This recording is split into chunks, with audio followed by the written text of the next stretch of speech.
welcome to the deep dive. Today we're digging into something really crucial for Amazon PPC, strategic planning and optimization approaches for day parting.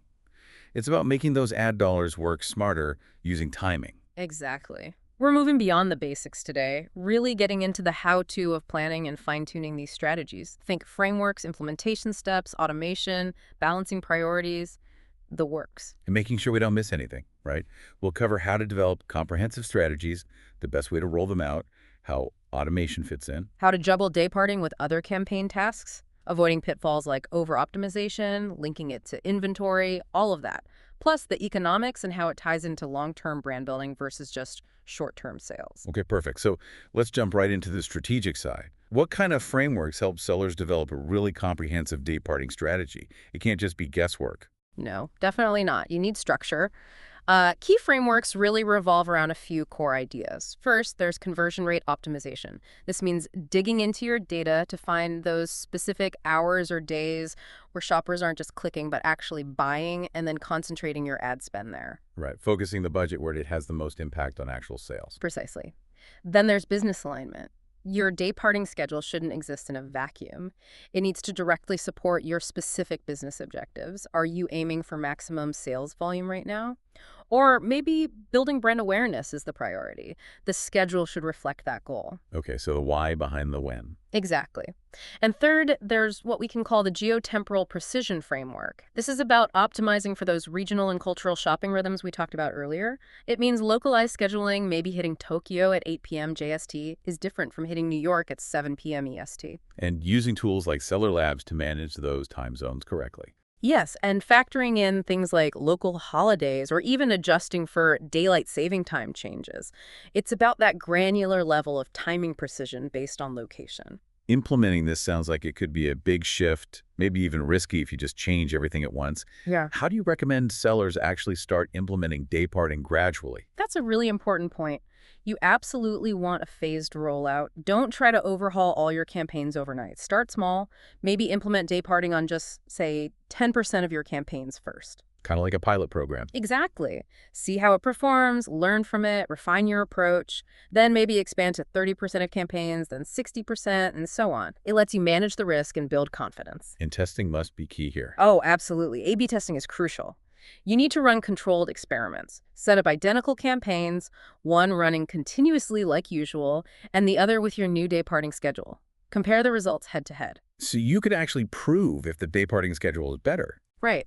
You could start by testing just one or two specific time slots, maybe boost bids by 10% between 7 p.m. and 9 p.m. on weekdays for a couple of weeks. And see what happens to ROAS or ACS. Yes. We saw a case where a brand did just that. A 10% bid increase from 7-9 p.m. in weeks 1-2 led to a 12% ROAS lift. So for weeks 3 to 4, they expanded it, adding a 15% bid boost on weekends, which bumped ROAS up by 18%. And then they rolled it out more broadly. Yep. Weeks 5-8, they rolled it out globally based on those positive results. The final outcome: a 22% lower ACUS and 27% higher conversions overall. That's the power of gradual, tested implementation. But what about those conversions that don't happen right away? Someone clicks at 11 p.m. but buys the next morning. How do you account for that? That's where attribution-aware scheduling comes in. You have to be mindful of Amazon's attribution windows and the delay between a click and a purchase. Just blindly pausing ads late at night might cut off conversions that started with those clicks. So you might misattribute that sale, or worse, lose it. Potentially. One tactic is to help exclude those very late-night clicks, maybe midnight to 4 a.m., from your immediate ROAS calculations if your typical conversion lag is longer. Or instead of pausing bids entirely during low periods, maybe just reduce them significantly, say by 10-15%. That keeps some visibility for those delayed conversions. Okay, that makes sense. Now, doing this manually across many campaigns sounds like a ton of work. What automation capabilities are available, both on Amazon and from third parties? And how do they work with different campaign types? Yeah, automation is pretty essential for scaling this effectively. Amazon itself offers some native automation tools. They have schedule-based bid rules. These let you automatically adjust bids, typically increasing them by a set percentage, like plus 10%, or up to plus 50% during predefined hours or days. So you could set it to boost bids every weekday evening from 7 to 10 p.m. Exactly. And you can apply these rules across sponsored products, sponsored brands, and sponsored display campaigns. You can even manage rules for over 1,000 campaigns via the API and sync them with Amazon Marketing Stream for dynamic adjustments every few hours. And what about budget? Can you automate that too? Yes, Amazon also has budget rules with hourly granularity. These let you allocate extra budget, maybe 25% more, to specific high conversion windows, like that lunchtime surge, while ensuring you don't overspend during off-peak times. Plus, you can layer in geotemporal targeting across 12 different regions. What about tools outside of Amazon? That's where third-party AI platforms really shine. Tools like Seller App's day-parting bid scheduler offer bulk automation for potentially tens of thousands of campaigns. They often use heat maps to visually identify those red zone peak hours like 6-9 p.m. and then apply rules to boost bids or budgets, maybe by 20-30% during those times. And I think you mentioned IntentWise earlier. Right, IntentWise has a predictive engine. It goes beyond fixed rules. It tries to predict hourly CPC fluctuations, suggesting bid reductions, perhaps 15-20% during really low competition times like 2-5 a.m.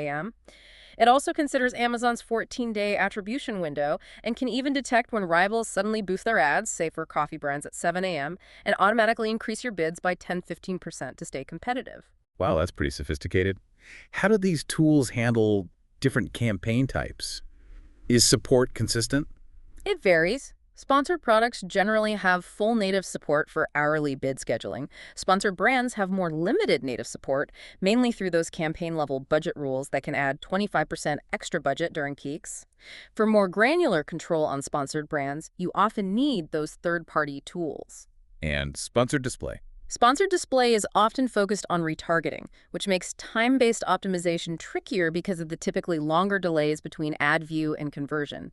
It's possible, but maybe less straightforward than for sponsored products. So strategically, you'd probably prioritize native rules for sponsored products, use third-party tools to get more granular with sponsored brands, and carefully consider how departing fits sponsored display retargeting goals. That's a good summary of the strategic approach, yeah. Okay, so you've got departing set up, maybe automated. But how do you balance that optimization priority with everything else you need to manage in a PPC campaign: overall budget, keywords, responding to competitors? It's definitely a balancing act.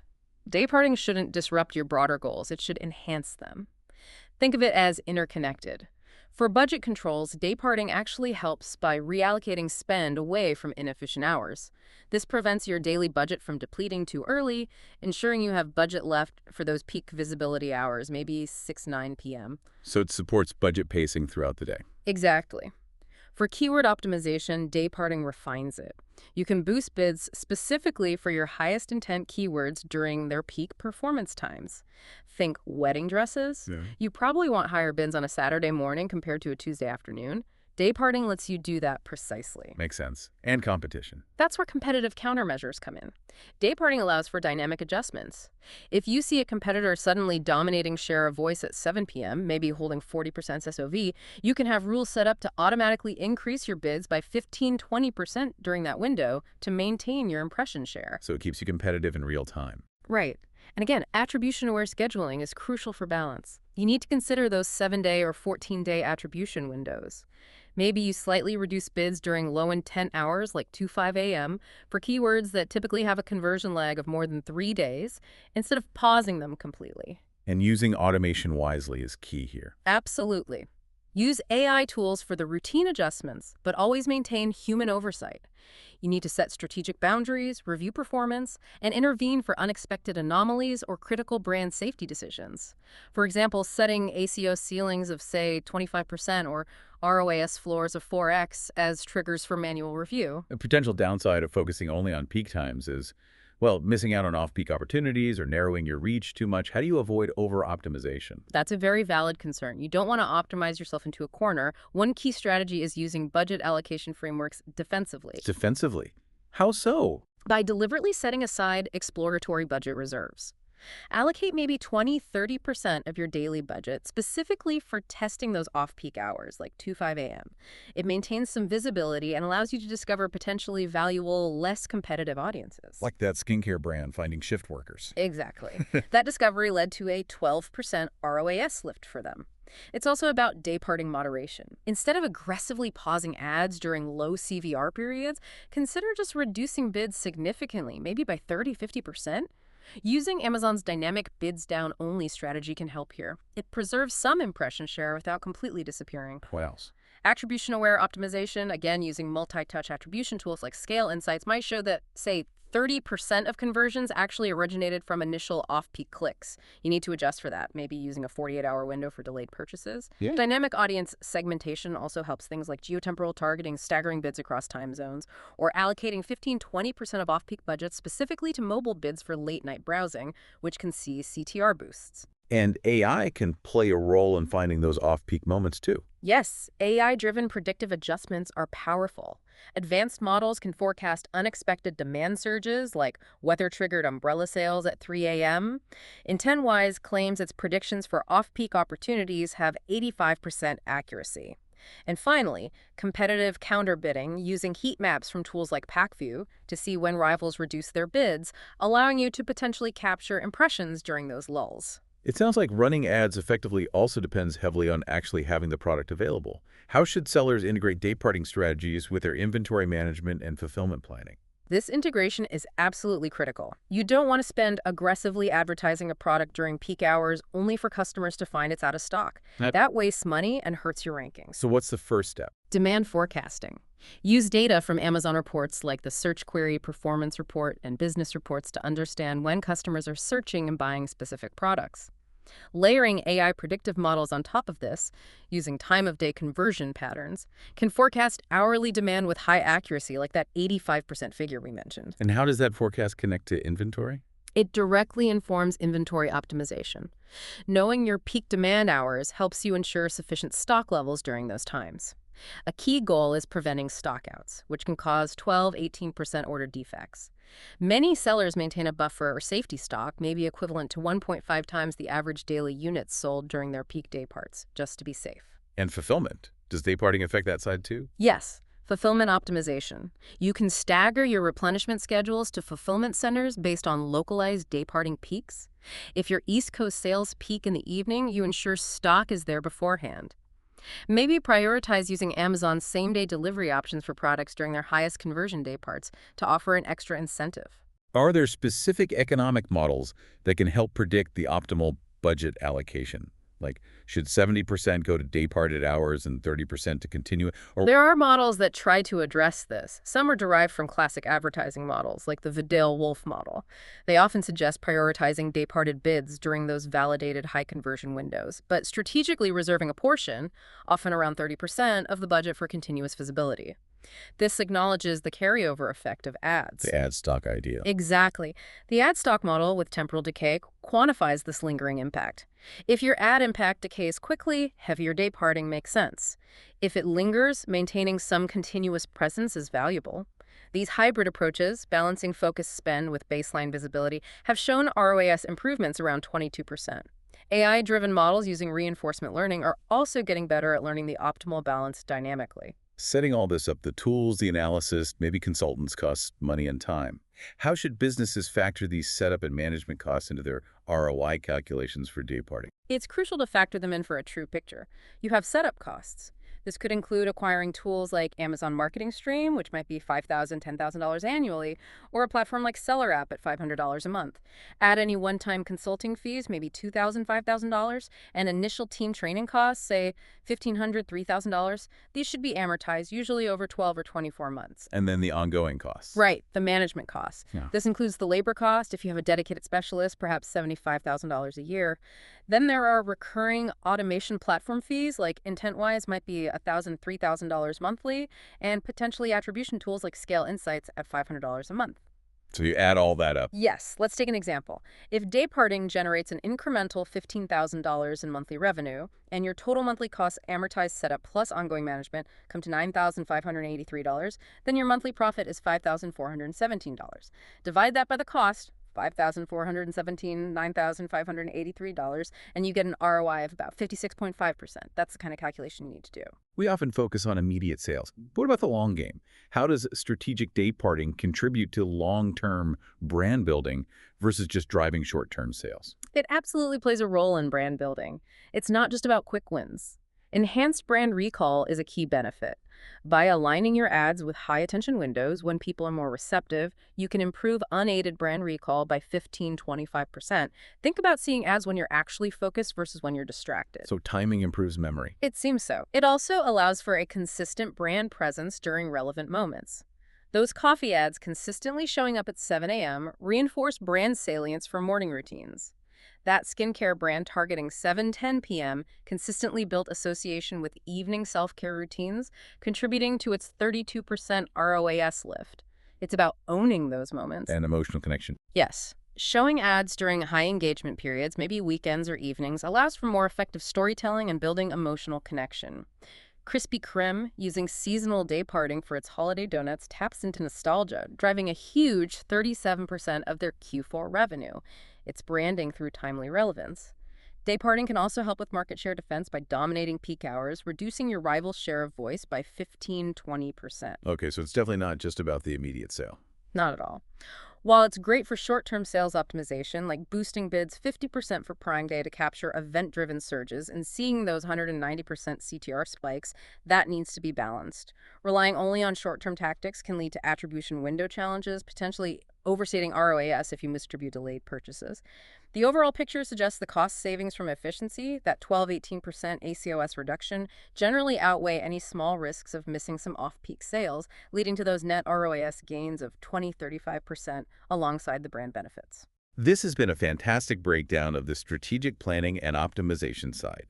We've covered frameworks, implementation, automation, balancing acts, inventory links, costs, and the brand impact. Right. It's about building a multi-layered strategy that uses time intelligently, informed by data and aligned with overall business goals. We need to take a quick break, but when we come back, we'll dive into data analysis, performance measurement, tackling challenges, and the exciting future directions for day parting. The script would continue covering the remaining sections, data analysis, challenges, and future directions in subsequent parts, following the same conversational and detailed approach, ensuring all points, data, and examples from the outline related to those topics are included. Assuming the break is over and we're now summarizing the entire discussion on strategic planning and optimization. All right, we're back on the deep dive.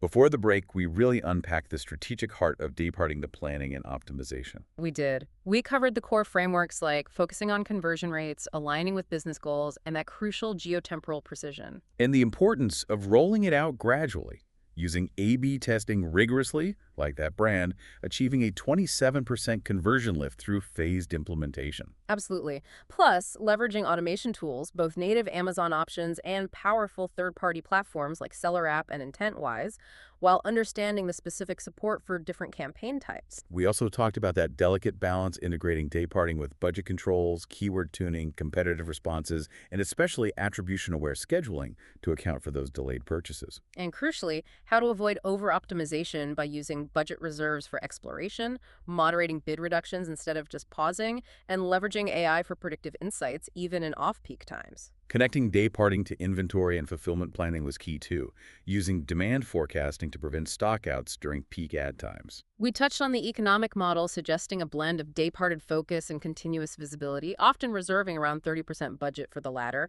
and the importance of factoring in all setup and management costs for true ROI calculation, remembering that 56.5% ROI example. And finally, we explored how day parting isn't just for short-term sales bumps, but significantly contributes to long-term brand building through enhanced recall, consistent presence, and emotional connection during relevant moments. It really paints a picture of day parting as a sophisticated strategic lever, not just an on-off switch. It requires planning, ongoing optimization, and a holistic view connecting ads to inventory, costs, and brand goals. Definitely. A comprehensive approach to strategically using time in advertising.